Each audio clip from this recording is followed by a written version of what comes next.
반갑습니다, 여러분들. 계속해서 실전 문제 풀이하고 있고요. 오늘도 좋은 문제로 한번 시작해 보도록 하겠습니다. 자, 32에서 33번 문제인데, 요런 어떤 좀 이제 사회 이슈라든가 아니면 제도를 다루는 문제도 얼마든지 나올 수 있습니다. 자, 다음은 소비자 보호기관의 보고서이다. 이를 읽고 물음에 답하시오. 일단 지문의 내용을 좀 같이 볼게요. 자, 사회 구성원들이 경제적 이익을 추구하는 과정에서 불법행위를 지금 얘기하고 있습니다. 자, 저 지금 바로 지문으로 들어갔지만 실제 시험 문제 풀 때는 어떻게 해야 된다? 먼저 문제를 봐야 된다 그랬죠? 문제 보고 들어가는 거예요.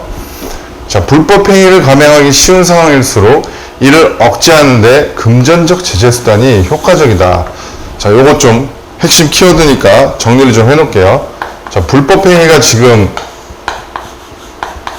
일어나고 있고, 요것을 효과적으로 제재하려면, 자, 효과적인 제재 방법은 금전적 수단이다.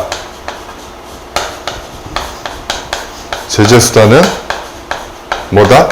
금전적인 거다. 그러니까 뭔가 이렇게 돈을 물리는 거죠. 현행법상 불법행위에 대한 금전적 제재 수단에는, 자, 이제 구조적으로 좀 한번 요약해 볼게요. 민사적 수단인, 자, 민사적 수단이 있고요. 자, 손해배상.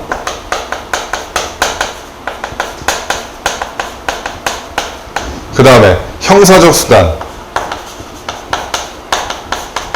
형사적 수단은 뭐예요? 말 그대로 이제 형사재판 받고서 실형을 선고받는 거죠. 벌금. 벌금도 실형이에요. 꼭 징역, 금고 이런 것만 실형이 아니라 행정적 수단. 자, 행정적 수단은 과징금이 있다 이렇게 돼 있죠. 과징금. 자, 지금 보시면은요. 자, 불법행위가 일어나게 되고 이거에 대해서 효과적으로 제재를 할 수 있는 수단은 금전적인 게 가장 효과적인데, 이러한 금전적인 제도 중에서 보자니 세 가지가 있더라. 이렇게 얘기하고 있는 거죠. 이들은 각각 피해자의 구제, 그 다음에 가해자의 징벌, 법 위반 상태 시정을 목적으로 한다. 예를 들어 기업들이 담합을 해요. 담합해서 제품 가격을 인상했다가 적발된 경우에 그 기업들은 피해자에게 손해배상 소송을 제기당하거나 법원으로부터 벌금형을 선고받을 수 있고 행정기관으로부터 과징금도 부과받을 수 있다. 자, 이처럼 하나의 불법행위에 대해 세 가지 금전적 제재가 내려질 수 있지만 제재의 목적이 서로 틀리죠. 목적은 뭐라고요? 방금 여기서 얘기했잖아요. 피해자를 구제하는 거고, 이거는 가해자에 대한 징벌, 이거는 법 위반 상태 시정. 자, 여기도 한번 정리해 볼게요. 이거는 피해자를 구제하는 거예요.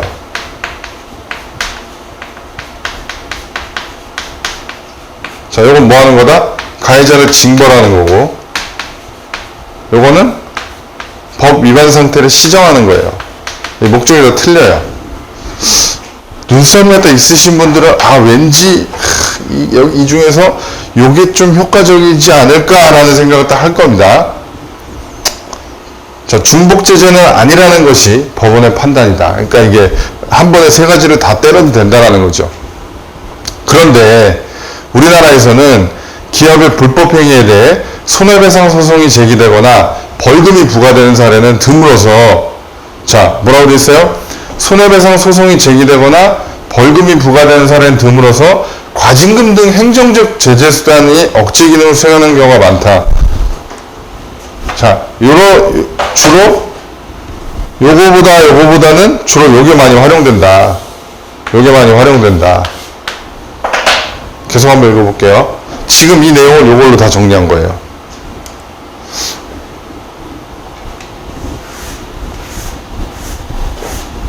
자, 이런 상황에서는 과징금 등 행정적 제재의 강도를 높임으로써 불법행위의 억제력을 끌어올릴 수 있다.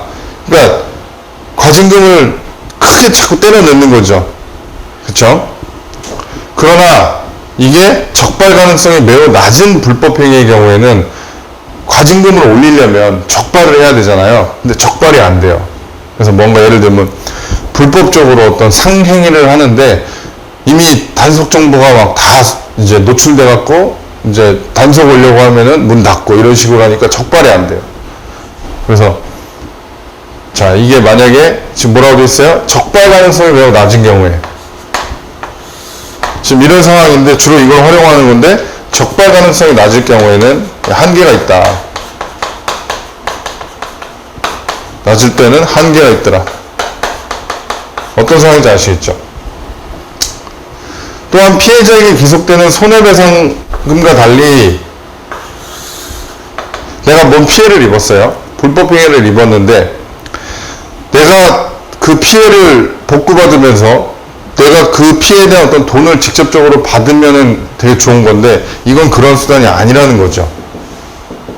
그래서 피해자에게 기속되는 손해배상금과는 달리 벌금과 과징금은 국가에 기속된다. 그래서 계속해서 정리해 볼게요. 자, 이쪽은 뭐라고 되어 있어요? 나에게 손해배상금이 금전적으로 기속이 되는 거고, 이쪽은 뭐다? 국가의 금전적 기속이 나한테 되는 게 아니라 국가에 기속돼요. 이런 구조입니다.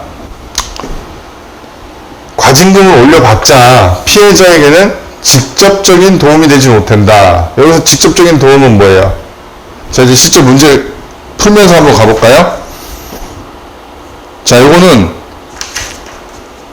32번 문제인데 기억 보세요. 여기서 말하는 직접적인 도움은 뭐예요? 나한테 직접 돈이 들어오는 거죠. 그러니까 기억은 피해자가 금전적으로 구제받는 것을 의미한다. 맞아요? 맞습니다. 일단 요거 하나 우리 해결했어요. 이 때문에 적발 가능성이 매우 낮은 불법행위에 대한 억제력을 높이면서도 손해배상을 더욱 충실히 할 방안들이 요구되는데 그 방안 중 하나가 징벌적 손해배상 제도다. 자, 핵심. 자, 억제력을 높이면서도 손해배상을 더욱 충실하게 해주는 제도가 바로 이게 뭐다? 징벌적 손해배상 제도다.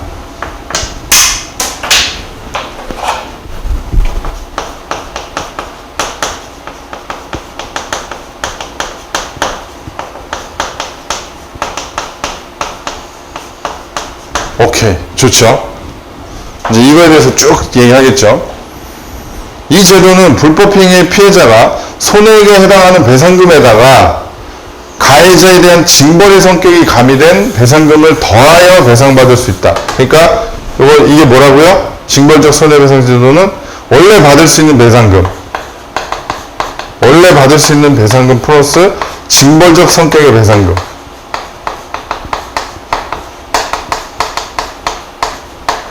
이렇게까지 받는 거예요.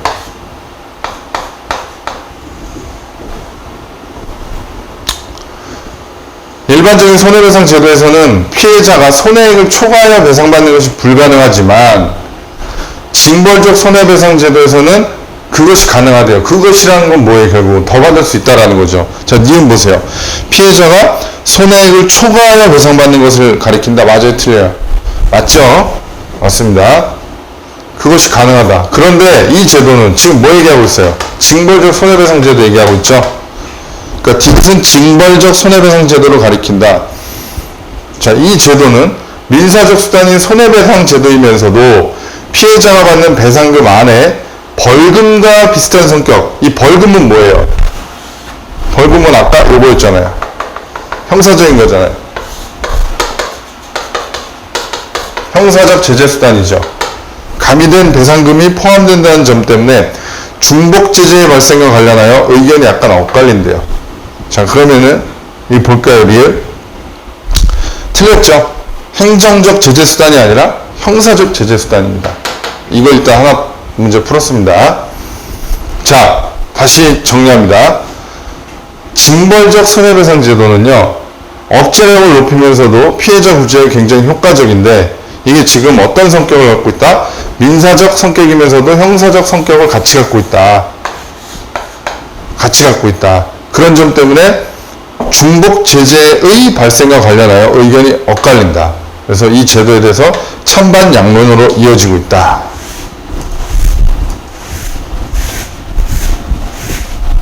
이 제도의 반대론자들은 징벌적 성격이 가미된 배상금이 피해자에게 부여되는 횡재라고 본다. 이게 왜 횡재예요? 이거 얘기하는 거죠. 지금 이거 얘기. 원래 배상금 받는 거에서 징벌적 손해배상금이 또 받아지는 거죠. 원래 이것만 받으면 되는데 요만큼이 더 받아질 수 있기 때문에 이게 횡재라는 의미입니다. 미용 한번 볼까요? 자, 미용은 배상금 전체에서 손해액에 해당하는 배상금을 제외한 금액이다. 맞죠? 이게 배상금 전체예요. 이게 배상금 전체 중에서 이거를 제외한 이 부분이 횡재인 거죠. 그 얘기입니다. 이거 약간 말이 어려울 수 있는데 저랑 같이 지금 정확하게 이해하셨으면 어떤 얘기인지 아실 겁니다. 또한 징벌적 성격이 가미된 배상금이 형사적 제재 수단인 벌금과 함께 부과될 경우에는, 벌금은 제가 아까 뭐라 했어요? 실형이라고 그랬잖아요. 가해자에 대한 중복 제재가 된다고 주장한다. 반면에 찬성론자들은 징벌적 성격이 가미된 배상금을 피해자들이 소송을 위해 들인 시간과 노력에 대한 정당한 대가다. 이거는 추가적으로 n 플러스 이제 플러스 n 플러스 알파를 주는 것은 정당한 대가다. 왜? 그만큼 마음고생도 하고 시간도 들이고 노력도 들이고 돈도 들였기 때문에 정당한 대가로 본다. 따라서 징벌적 성격이 가미된 배상금도 피해자의 구제를 목적으로 하는 민사적 제재의 성격을 갖는다고 보아야 하므로 징벌적 성격이 가미된 배상금과 벌금이 함께 부과되더라도 중복 제재가 아니다. 이렇게 얘기하는 거죠. 여기는 다 해결했습니다. 여기는 다 해결했어요. 그래서 다음 문제를 좀 봐야 되는데, 자, 다음 문제 한번 볼게요. 이런 게 이제 약간 혼합형 스타일의 문제죠. 요거는 그나마 되게 쉬운 혼합형이에요. 별 3개로 되어 있는데 지문만 정확하게 이해했으면 사실 별 2개로 볼 수도 있는데 지문이 좀 어렵죠. 그래서 별 3개로 분류한 거고, 진짜 혼합형, 어려운 혼합형은 어떤 식으로 나오냐면 언어 지문 안에 여기에는 수리 보기가 나와요. 그런 것도 풀어볼 겁니다. 그런 게 좀 어려운 혼합형이에요. 자, 윗글을 바탕으로 보기를 이해한 내용으로 적절하지 않은 것. 이게 우리가 이것만 정확하게 잘 요약됐으면은요, 이거 그냥 풀 수 있어요. 뭐 왔다 갔다 할 필요도 없이. 우리나라의 법률 중에는 징벌적 손해배상제도, 계속 징벌적 손해배상제도 얘기를 하고 있죠. 가진 규정이 바로 하도급 거래 공정화에 관한 법률 제35조에 포함되어 있다. 이 규정에 따르면 하도급 거래 과정에서 자기의 기술 자료를 유용당해요. 누가 도용해 간 거죠. 그래서 손해를 입은 피해자는 그 손해의 3배까지 가해자로부터 배상받을 수 있다. 자, 한번 볼게요. 이제 요 보기를 그 방금 요약했던 요 내용과 매칭시켜 보는 겁니다. 박사원 얘기예요. 이 규정에 따라 피해자가 받게 되는 배상금은 국가에 귀속되겠군. 맞아요? 틀려요? 틀렸죠. 지금 이거 징벌적 손해배상제도잖아요.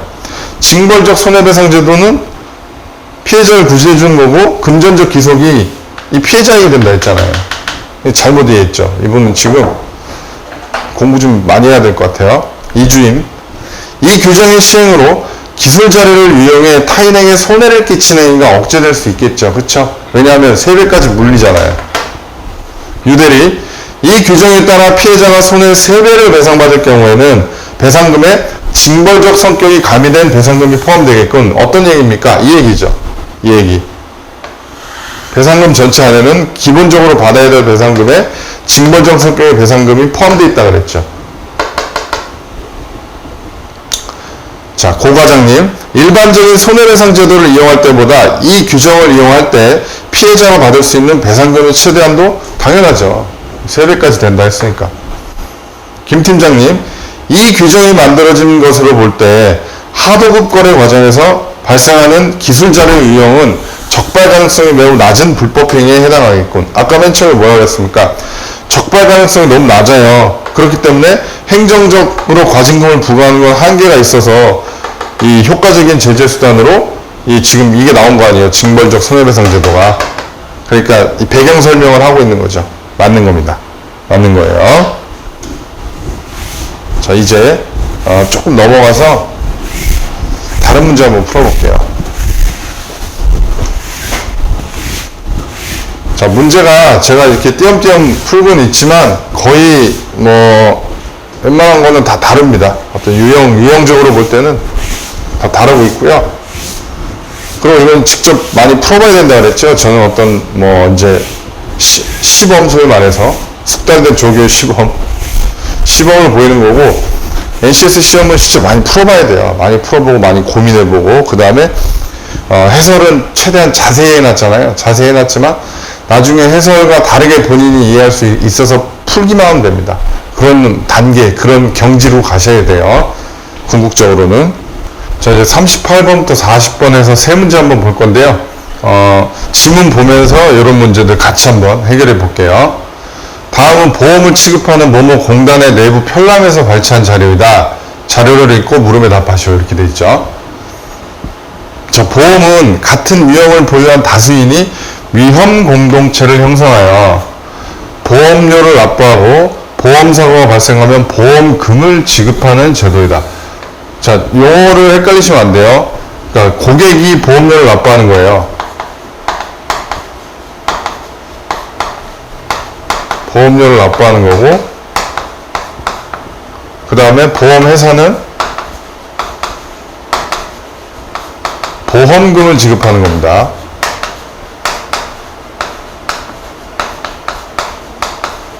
됐죠? 그래서 보험료, 보험금. 그러니까 우리가 이제 사고 나서 보험금을 받는 거죠. 보험료를 받는 게 아니라 보험료는 내가 내는 거고. 자, 보험 상품을 구입한 사람은 뭐 보험 상품 많이 있잖아요. 치과 보험도 있고, 그 다음에 뭐 화재 보험도 있고, 뭐 자동차 보험도 있고 많이 있죠. 뭐 종신보험도 있고. 보험 상품을 구입한 사람은 장래의 우연한 사고로 인한 경제적 손실의 대비. 자, 일단 대비 나와 있고요.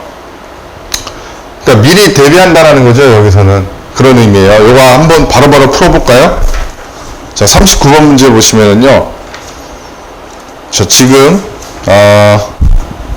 여기 나와 있는 대비는 뭔가 미리 준비한다라는 이런 의미죠. 근데 39번에 보겠습니다. 요거는 한번 미리 준비한다는 이런 개념이에요.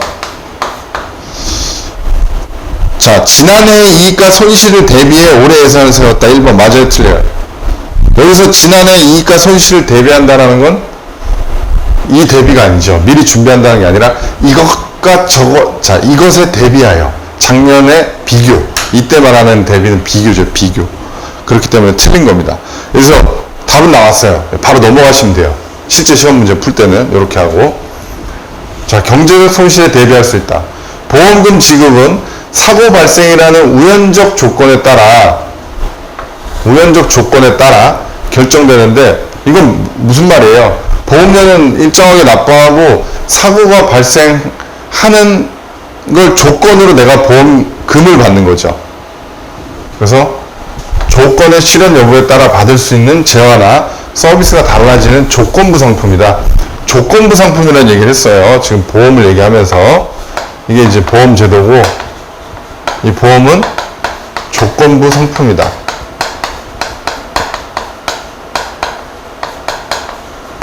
여기서 말하는 조건은 뭡니까? 어떤 조건이 있어야 돼요? 사고 발생.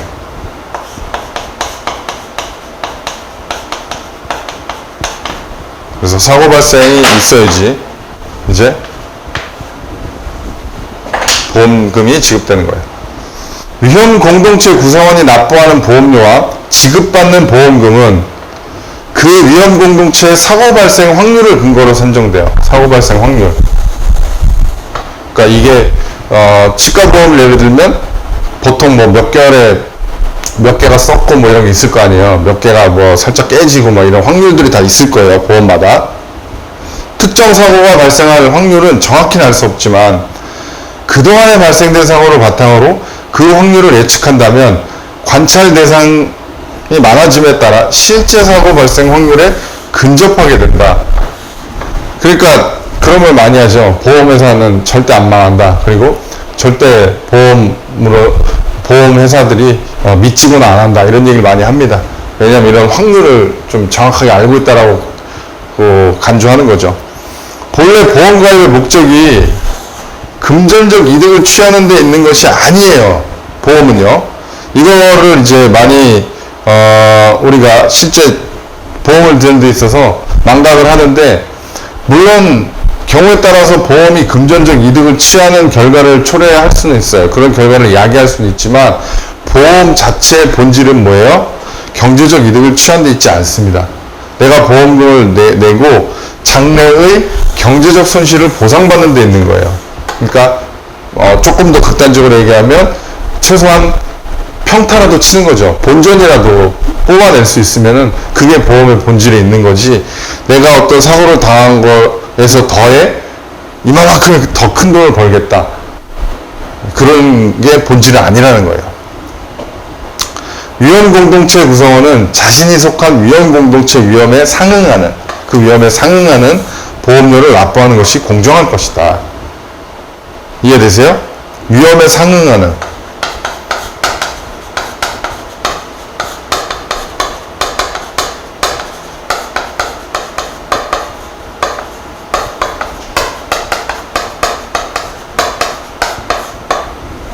됐죠?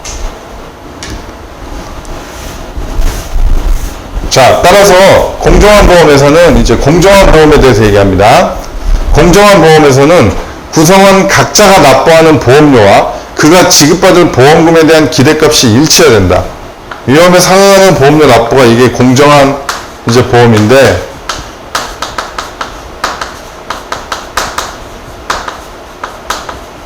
결국은 공정한 보험은 뭐다? 보험료와 보험금에 대한 기대값이 일치해야 돼요. 자, 보험료와, 이게 하다 보면 헷갈리죠? 정리하고도 헷갈립니다. 자, 구성원 각자가 납부하는 보험료와 그가 지급받을 보험금에 대한 기대값이 일치해야 돼요. 보험료와 이 보험금에 대한 기대값.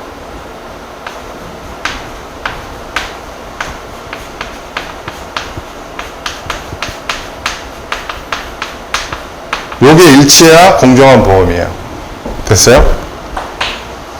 구성원 전체, 그러니까 이제 각자가 이러니까 이거 전체를 합친 것도 총액도 같아야 된다 이거죠. 그래서 구성원 전체의 보험료 총액과 보험금 총액이 일치해야 된다라는 거랑 같은 거예요. 보험료 총액, 전체를 두고 보면 기대값 총액. 자, 여기 일치해야 된다. 그래야지 보다 공정한 보험이다. 이때 보험금에 대한 기대값은 사고 발생 확률에 사고 발생 시 수령할 보험금을 곱한 값이다. 이런 게 어려워요. 나중에 이제 딱 보면 아, 이걸 문제 만들겠다 나오죠. 자, 하나씩 정리해 가볼게요. 그러면은 이 보험금에 대한 기대값, 이건 뭐냐? 보험료는 내가 납부한 게 보험료잖아요. 그럼 이 기대값은 어떻게 계산한다? 사고 발생 확률에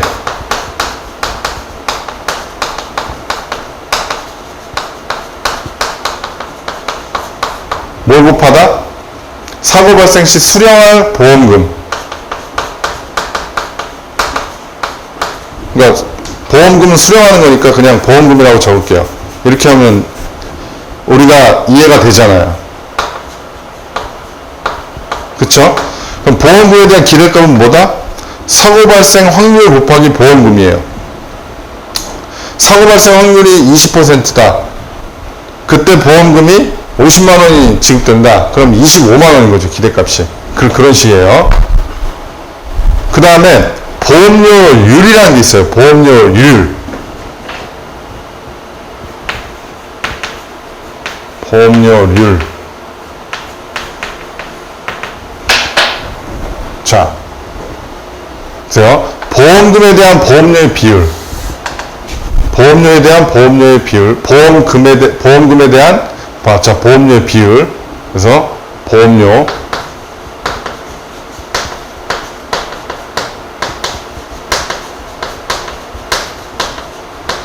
자, 보험료 낸 거에 대해서 보험금이 얼마가 지급되느냐의 비율을 보험료율이라 그러는데, 자, 보험료율이 발음이 참 어려워요. 그죠?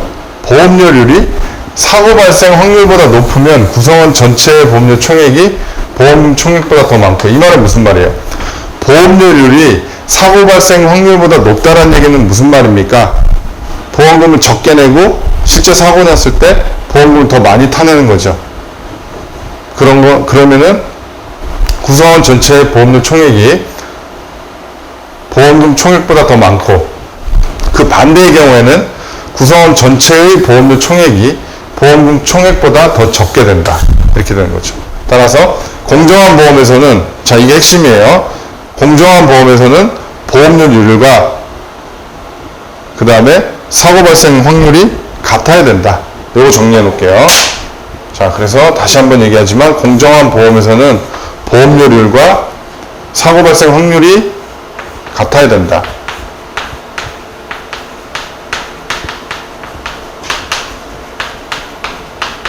이렇게도 정리할 수 있고, 아니면은 공정한 보험이란 아까 방금 얘기한 이렇게도 얘기할 수 있죠. 이렇게 같아야 된다. 되게 어려운 문제예요, 지문이. 왜냐하면 우리가 보험에 대한 지식이 없을 뿐만 아니라 있다 해도 이렇게까지 모르거든요. 그리고 실제 NCS 시험에서는 어떤 질문이 나올지 몰라요. 지금 우린 무의 상태에서 보는 거예요. 물론 현실에서 보험사는 영업활동에 소요되는 비용 등을 보험료에 반영해요. 그래서 공정한 보험 적용되기가 어려워요. 그래서 이렇게 되기가 어려워요.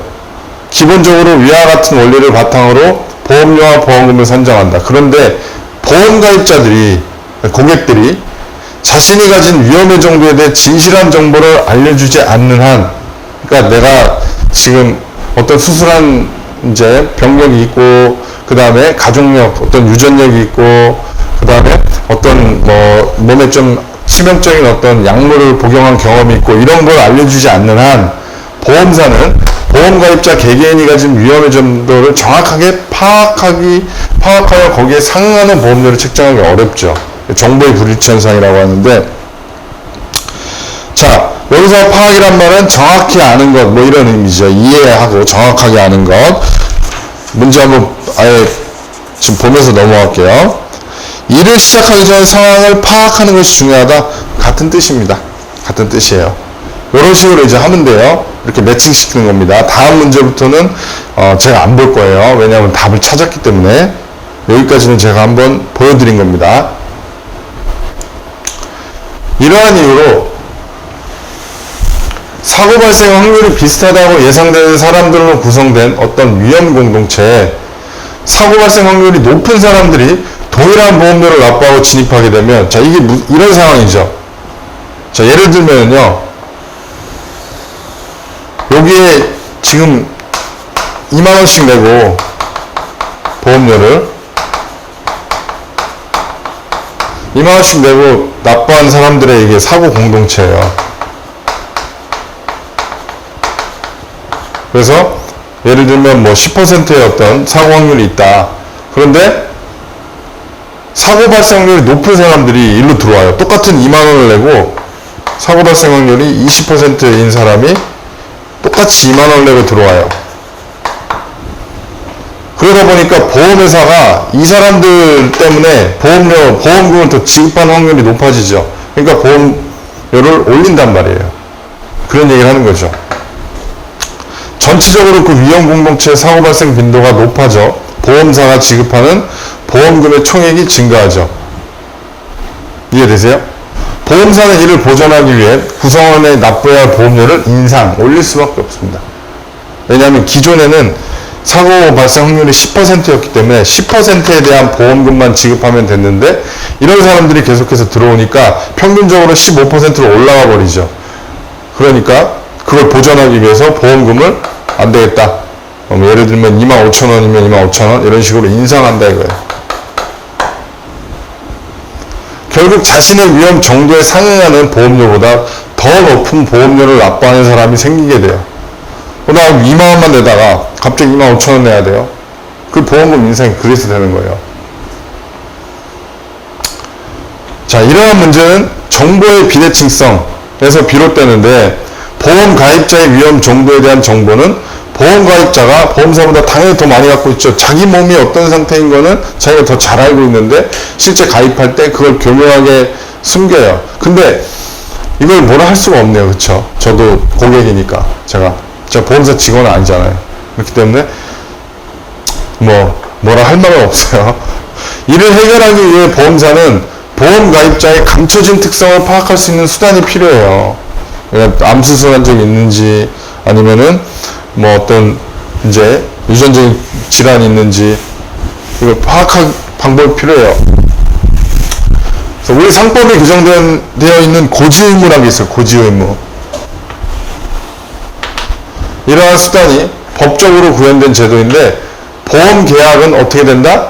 보험 가입자, 그러니까 고객이 청약을 해요.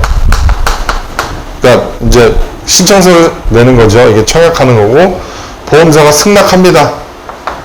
그 신청서에 대해서 알았다 수락하는 거죠. 그럼 계약이 성립되는 거죠. 근데 모든 계약이 다 그래요. 모든 계약은 청약과 승낙이에요.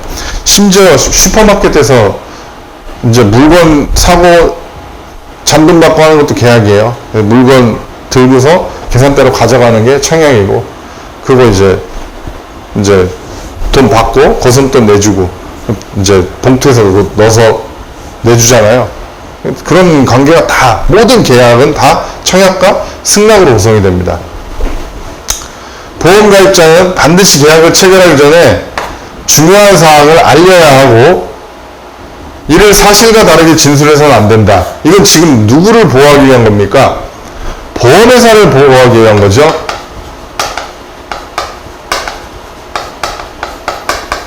보험회사를 보호하기 위한 거예요. 이 고지 의무는요.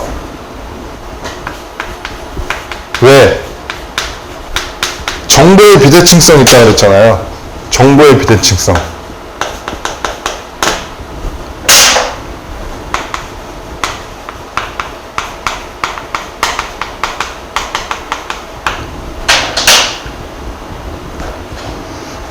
자, 여기서 중요한 사항은 보험사가 보험가입자의 청약에 대한 승낙을 결정하거나 차등적인 보험료를 책정하는 근거가 돼요. 승낙을 결정할지 아닐지, 보험료를 얼마로 할지. 정신과 진료 같잖아요? 그래서 그거 이제 보험금 청구하게 되는 순간부터 다 다른 보험 가입 못하는 경우가 생깁니다. 그런 경우처럼. 또 다른 경우도 이런 비슷한 사례가 많이 있어요. 어떤 진료를 받거나 그 내역이 나오면은 보험 가입 안 되거나 보험료가 되게 높아집니다. 그런 얘기 하는 거죠. 따라서 고지 의무는 결과적으로 다수의 사람들이 자신의 위험 정도에 상응하는 보험료보다 더 높은 보험료를 납부해야 하거나 이를 이유로 아예 보험에 가입할 동기를 상실하게 되는 것을 방지해 줍니다. 보험 계약 체결 전에 보험 가입자가 고의나 중대한 과실로 중요한 사항을 보험사에 알리지 않거나 사실과 다르게 알리면 고지 의무를 위반하게 되는 거예요. 이러한 경우는 우리 상법은 보험사에 계약 해지권을 부여하고 있습니다. 계약을 해지할 수 있어요. 보험사는 보험사고가 발생하기 이전이나, 그러니까 이제 보험금을 청구해야 될 사유가 발생하기 이전이나 아니면 그 이유에 상관없이 고지 의무 위반을 이유로 계약을 해지할 수 있고, 해지권 행사는 보험사의 일방적인 의사표시로 가능하다.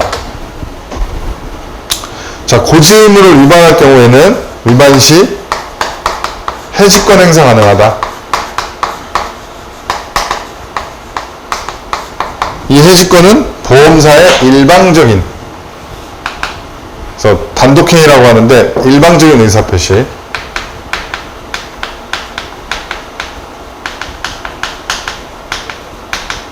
자, 일방적 의사표시로 가능하더라.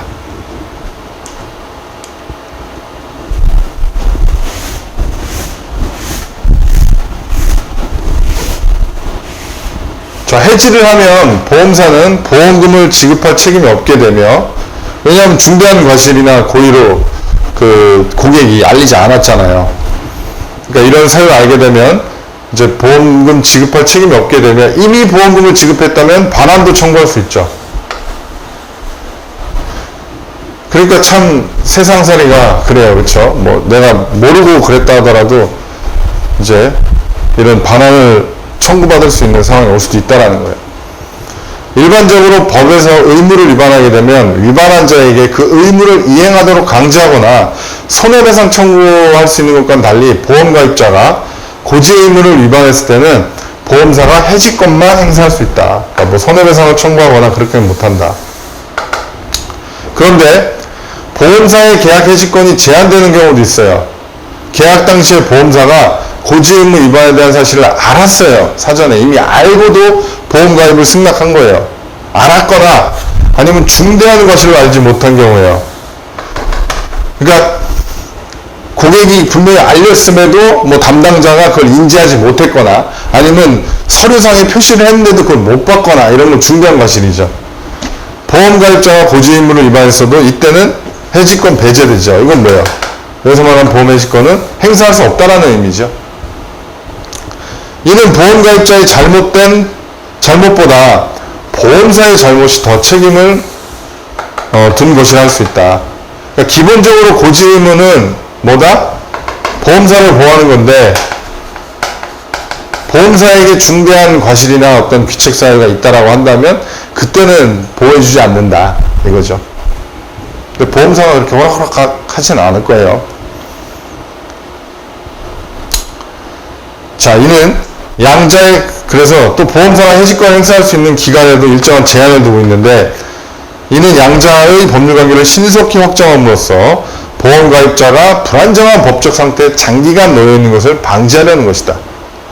그러나 고지해야 할 중요한 사항 중 고지 의무 위반에 해당되는 사항이 보험사고와 인과관계가 없을 때 인과관계가 전혀 없는 거예요. 없을 때에는 보험사는 보험금을 지급할 책임이 있어요. 하지만 이때에도 해지권 자체를 행사할 수 있다.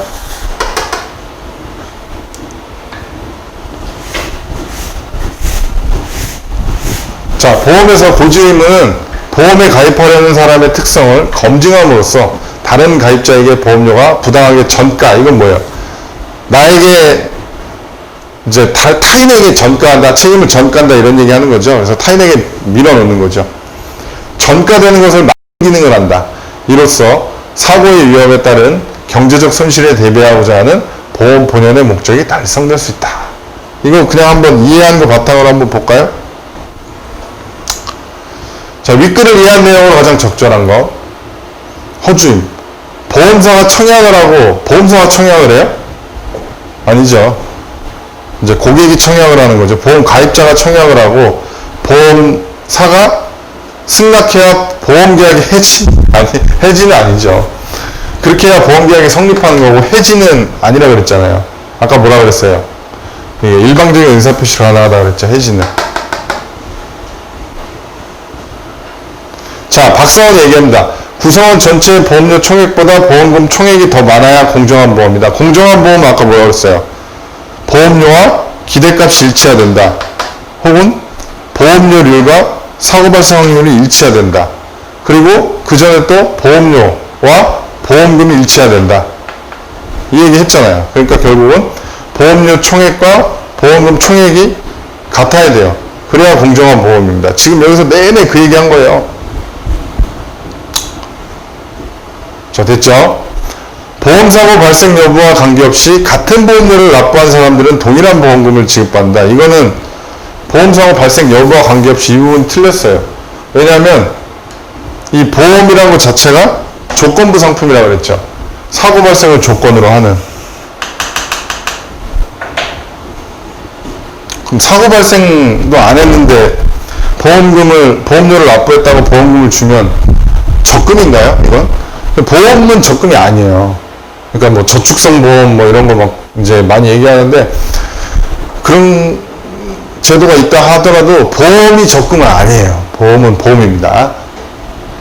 손사원 얘기예요. 보험에 가입하고자 하는 사람이 알린 중요한 사항을 근거로 보험사는 보험 가입을 거절할 수 있다. 맞죠? 이게 맞는 겁니다. 이 얘기 했었잖아요. 고지 의무 얘기하면서. 자, 우리 상법은 보험 가입자보다 보험사의 잘못을 더 중시하기 때문에 계약 해지권을 부여하고 있다. 계약 해지권을 부여한 이유는 뭐라고 그랬어요? 보험사를 보호하기 위한 목적이 더 크죠. 보험사의 잘못을 더 중시하는 게 아니라 보험 가입자의 잘못을 중시하기 때문에 보험사를 보호하기 위해서 계약 해지권을 부여하는 겁니다. 자, 됐나요?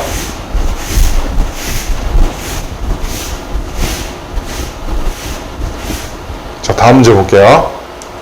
자, 요거는 이제 해결했고, 자, 그 다음 문제죠, 이제.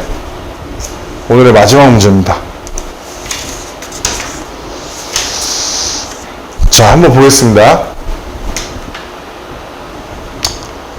자, 이거 다 지우고 볼게요. 다시 한번 정리해야 될 필요성이 있습니다.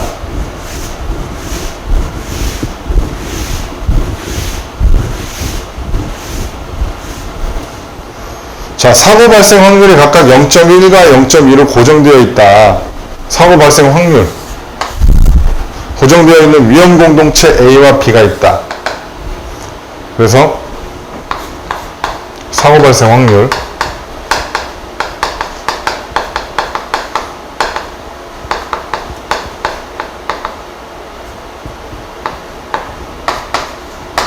A는 0.1, 사고 발생률이 10%고 B는 20%예요. 위험 공동체 A와 B가 있다. A와 B에 모두 공정한 보험이 항상 적용된다. 자, 지금 공정한 보험이 적용됩니다.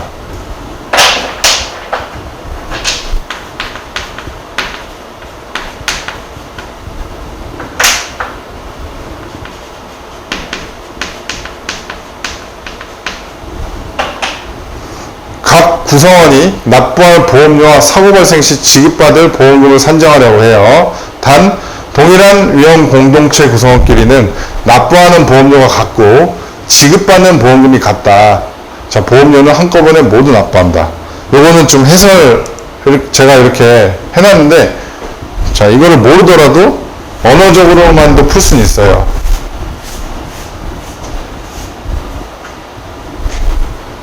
자, 일단은요, 한번 볼게요. 편람 2. 아까 편람 2가 뭐냐면 이문단을 얘기합니다. 이문단. 자, 이문단을 얘기해요. 잠깐 이문단 볼까요? 읽어보자는 게 아니라 이문단에 뭐가 있었는지 한번 책 앞으로 한번 들어가 보세요.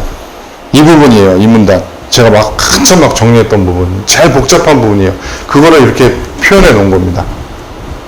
자, 표현해 놓은 거예요. 편람 2를 바탕으로 보기에 따라 보험료 A를 PA, 자, 여기 PA, 보험료부를 PB, 보험금을 각각 QA, QB라고 한다면 보험료율, 사고 발생 확률, 보험금에 대한 기대값을 정리할 수 있고, 자, 그 다음에 보기에 따라 보험금에 대한 기대값은 사고 발생 확률 곱하기 보험금, 보험료율은 보험료분의 보험금입니다. 아까 다 정리한 겁니다. 다 정리했던 건데 제가 지운 것 뿐이에요. 그걸 이렇게 수식으로 표현한 거예요. 자, 일단은요, 1번, 2번 지문은 사실상 같은 얘기예요. 자, 한번 볼게요. 자, 허주임 얘기합니다. A에서 보험료를 2배로 높이면 보험금은 2배가 되지만 보험금에 대한 기대값은 변하지 않는다. 자, 지금 보시면요, 보험료랑 보험금에 대한 기대값이 같죠? 그러니까 보험료를 2배로 높이면 보험금에 대한 기대값도 2배가 되는 거예요. 요거예요. 결국은. 요거 활용하는 겁니다. 2번도 똑같은 얘기예요, 결국은. 2번은 어떤 부분이 그러냐면, 보험금을 2배로 높이면 보험료는 변하지 않지만 보험금에 대한 기대값은 2배가 된다. 보험료하고 보험금에 대한 기대값은 같아요. 같이 움직이는 거예요. 그래서 틀린 거고. 3번, A에 적용되는 보험료율과 B에 적용되는 보험료율은 서로 같다. 자, 지금 사고 발생 확률이랑 보험료율이랑 같다 그랬죠? 근데 사고 발생 확률이 A는 0.1이고 B는 0.2입니다. 그러니까 틀리죠? 틀린 겁니다. 이게 그러니까 되게 복잡하게 이거는 정석대로 제가 해석해 놓은 건데 언어적으로 풀 수 있다라는 거예요. A와 B에서 보험금이 서로 같다면 B가 더 크겠죠. 왜냐하면 0.2잖아요. B에서의 보험료는 A에서의 보험료 2배이다. 자, 그래서 5번이 답입니다. A와 B에서의 보험료가 서로 같다면 A와 B에서의 보험금에 대한 기대값은 서로 같다. 이게 답이에요. 자, 이렇게 해갖고 우리 조금 어려웠죠. 이런 게 진짜 진정한 혼합형입니다. 이런 게 진정한 혼합형이고, 이거보다 더 어려워지면 이 숫자가 되게 복잡해지는 거예요. 이제 이렇게 그 문제가 3개에서 5개 사이가 나오는데 이런 게 끼어 들어가 있어요, 언어 지문에. 근데 완전 복잡한 수치라든가 자료가 나오면은 그 진정한 고난이도, 초고난이도 혼합형이 됩니다. 뭐 그런 문제도 있어요. 그런 거 이제 나머지 다 풀어볼 거니까 단계를 한번 밟아가 보자고요. 그래서 자, 오늘 여기까지고요. 다음 시간에 또 문제, 더 좋은 문제로 만나뵙도록 하겠습니다. 여러분들 수고 많으셨어요.